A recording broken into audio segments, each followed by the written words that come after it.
All right, for the construction of this pergola or arbor, we're gonna have a few things in consideration. The first thing is the height of the house. We wanna make sure that whenever we build stuff, we're not gonna exceed the bottom of the window right there. This outdoor kitchen is attached to the house, and we don't want our structure attached to it, meaning that we're gonna have a freestanding structure arbor over here. For that, we're gonna use 4 posts. We're gonna triple the beams on both sides. We're gonna actually notch the beams to gain some height, and we're gonna create a nice profile following the contour of the outdoor kitchen counter itself. So we're gonna stain them.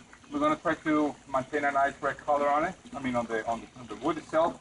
For that, we've been drying the timber, the pressure treated timber for a while, to make sure that whenever we stain them, the stain will will be absorbed really well and no water will be coming out. So for that, we're gonna start with 4 post construction. Obviously measuring the height all the time, and just making sure that everything has enough access and makes sense as far as the areas where you need to make the cutout. We have a door over there, so we need to make sure that the post does not interfere with that. We have a walkway over here. We want to make sure that it's enough space, and and so on. So that's how we continue. Well, for the process of staining the pergola or the arbor wood, we have these boards. The boards were purchased about a week and a half ago, and they're drying in the driveway. The idea is to have a little bit of airflow underneath it. So we actually put some little strips of wood on the floor, and we are constantly flipping these boards up and down, to make sure that they are getting dry properly. Also, if you notice, they are flat and nice and straight on the floor.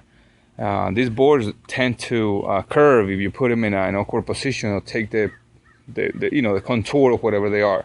So you want to make sure that they're drying properly. A lot of people would like to build the pergola and then stain them, but there are some areas that will be not treated if you don't do it in that way. So you can either build it, let it dry, and then stain it, or wait for the boards to dry. Put some stain and maybe put a second coat whenever they are there. But at least you're ensuring that the boards are properly drying, after all the liquids that were used to treat them, to make it a little more resistant to the weather and to the bugs and all the stuff.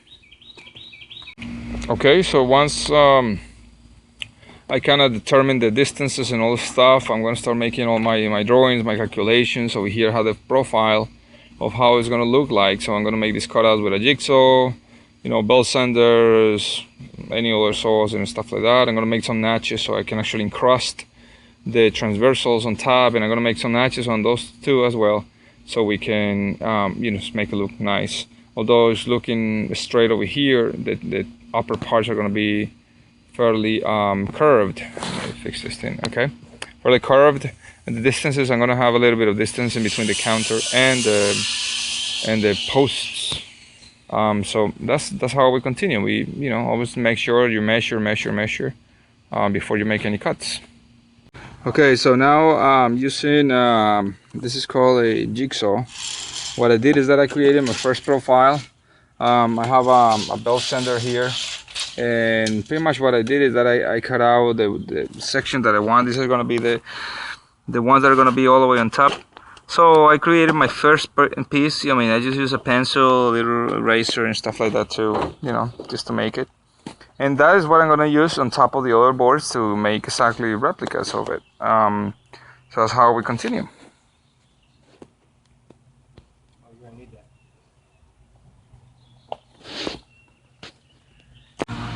Okay, so once the profiles are cut on the boards, these are going to be the ones that are going to be supported in a triple beam, are going to be supporting the smaller version ones that are also cut with a similar profile.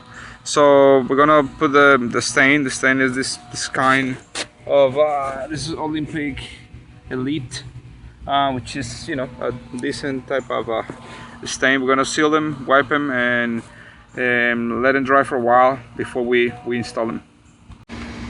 Okay, so for our upper boards, which are like small 2x2s that we're gonna have, basically what I'm doing is that I'm cutting out 2 by 4 by 16. A lot of people will try to make them with small boards, but it's better to have on one single piece in this case that will go all the way across. So we're going to cut it with a table saw in half. Be careful when you're using table saws because they're really, you know, powerful and they can harm you or anybody around, so might make sure.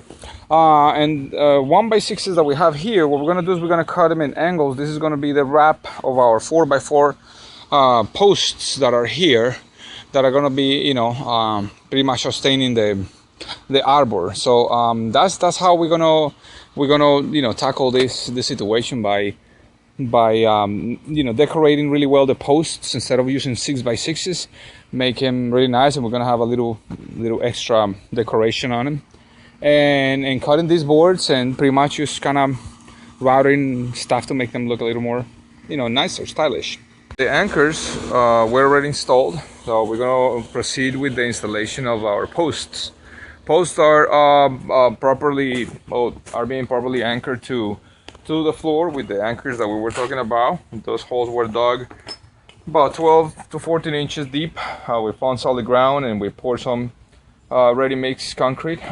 This brackets or anchors have some perforations for the screws, and now what we're doing is that we are creating the level that we need after measuring and doing all the cutting. After doing the calculations, we have the triple beams cut out for our you know, main supports. So we have 2 of them. They were mitered and cut and sand it down to be able to have all the rest of the boards installed. So what is missing right now is pretty much install them and put them on top of our posts and start anchoring, or actually fastening all the interlocking pieces that we got and, you know, already cut like we described before. They were measured properly, equidistantly, and that's it.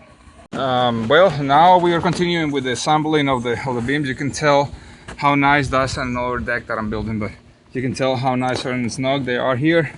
Some of them need some time, a little bit of work around them. I was using a mallet and a piece of 4x4 on top so we don't damage the wood as they, you know, go in. I'd rather have them a little bit tight instead of too loose. So it applies for the same thing over here. Let me see, get a little close out here. You can see it goes all the way in, and they were, you know, pre-stained for the same reason. We don't want to start staining the house or whatever.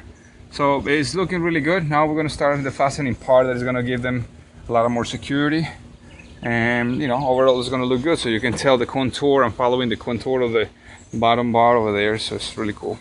So for the last part of the support of the pergola, we're going to put this transversal right on top, and if you notice, I made this little cutout. Little cutout is to just give, I mean, we have a lot of nice finishes over here. We don't want this to look just square. And for that, I'm using this specialized device called an empty soda can. And I mark over here, 3/4 here, 3/4 there. I'm just going to put in the curvature there. And with the jigsaw, I'm just going to make the cutout. That's it. Okay, so those transversal parts on the top are already finished. Like I said, you know, we went ahead and made a little cutouts at the end. They're gonna be properly stained in a moment, and they look nice. I mean, the entire thing looks really appropriate because the curvature of the curve of the outdoor kitchen is pretty much the same. I'm gonna start cleaning, finishing with the boards that are missing here, which are like, you know, 3 or 4 boards. Not a big deal, but it's gonna look nice. All right, and now this is the final part of the pergola or arbor that we were building. I want to go over with those little angles that you see there. We put 8 angles, and those brackets are made with the same material pretty much. Some of them were leftovers that were kind of curved, and they help us to stabilize the structure, since we didn't, you know, bury the posts like in some cases. I mean, they don't suggest to do that stuff, but you lose some sort of stability. But having those brackets installed that way, that gives you a lot of strength on the you know, area. So pretty much what you do is that you level up the posts before you put the brackets, and then when you put the brackets, you put, you know, 3-inch screws in this case, and you will get, you know, some good strength there, so it will not be bouncing, you know, side to side. So this is the final part of the video, and I hope like always, that you find it, you know, useful, and you know, it gives you some sort of ideas of how you can have yours done. Thank you so much for watching on my videos, and please subscribe if you're not a subscriber, and thank you if you are one. Share with your friends and like it, so you know others can actually see it and appreciate it as well. Thank you and have a good day.